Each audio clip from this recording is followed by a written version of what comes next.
Good morning, folks. Welcome to a Queensland weather wrap from Oz Cyclone Chasers. My name's Chris Nitzo. Today's date's the 18th of November 2022. This update, as always, brought to you by our major sponsor, TownsvilleSheds.com. Check them out. If you're in the market for a shed, remember that they can deliver a shed-safe accredited shed right across Queensland. We've got a little bit of light patchy rain through northwest Queensland, a couple of isolated showers off the coast of the western Queensland coastline. That's this section of Queensland.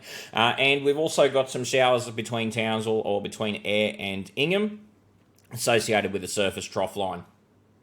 Those showers across the coast are expected to remain in through the day, so very isolated. But then as we get into the afternoon, we are expecting to see showers and thunderstorms developing in the Herbert Burdekin, inland parts of the Central Coast with Sundays, and through the western half of the Cape in particular. There could also be some isolated showers and storms through parts of the Eastern Cape as well, so not just the Western Cape.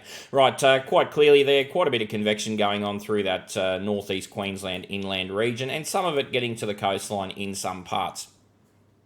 Through the evening hours, expecting to see a decrease in storm activity across the northeastern section, expecting to see potentially an increase in storm activity through the nighttime or early morning hours across the Western Cape, pushing into the Gulf, maybe slightly over-dramatised by this modelling through the morning period. Notice also overnight, early in the morning, some isolated showers will continue in that Herbert Burdekin coastline and through that Central Coast, and extend through the Central Coast with Sundays. We got some big storm days coming up on Sunday, Monday. Check out our subscriber service for more details on those. Or you can wait till Saturday or Sunday when we start to cover those in our Queensland Daily Weather Wraps. Showalter Index, reflecting instability in the atmosphere, shows that we have an unstable atmosphere through much of the Cape and through a lot of northeast Queensland. Our peak instability area appears to be the Herbert Lower Burdekin region for this afternoon. Looking at rainfall between now and when we talk again tomorrow, you can see this isolated convection through the Herbert Burdekin region with peak rainfall potential around that Townsville-Ingham coastline, maybe as far south as Ayr. Isolated showers further to the south, also through the northern parts of central Queensland. There might be some isolated showers between now and when we talk in the morning, and the area around the western half of the Cape in particular looking convectively active.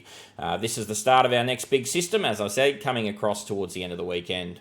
Surface winds today, east to southeasterlies between the Townsville and Rockhampton coastline, around about 10 to 15 knots. East to southeasterlies around 10 to 15 knots through the Cape. Just be aware those winds might have a bit of gust to them, as well as the fact that there could be some showers that develop on this section of coastline or near this section of coastline that might provide us with some squally conditions that aren't necessarily reflected in the wind regime on the computer modelling. As we progress into this evening, notice that we're getting an increase in east to northeasterly winds across much of central and southeastern Queensland. North Queensland still looks pretty good wind-wise until we get up into the Cape, where we do see those stronger winds, which is pretty climatologically normal for that part of the world. Maximum temperatures today, a little bit cooler in the Herbert Burdekin coastline, bit of cloud, bit of shower, bit of storm activity there, might cool things down just a touch. Overall though, Western Queensland we're seeing heating up. You can see an extension of this 35 plus degree area, extending all the way down into southwest Queensland. Southeast Queensland and adjacent areas still remaining uncomfortably cold for this time of the year. We don't like cold. Well, storms don't like cold. We like cold, storms don't. So we need to see that area start to heat up in a hurry over the weekend if they're going to cop some of the good stuff on Sunday, Monday, or Sunday, particularly for this region.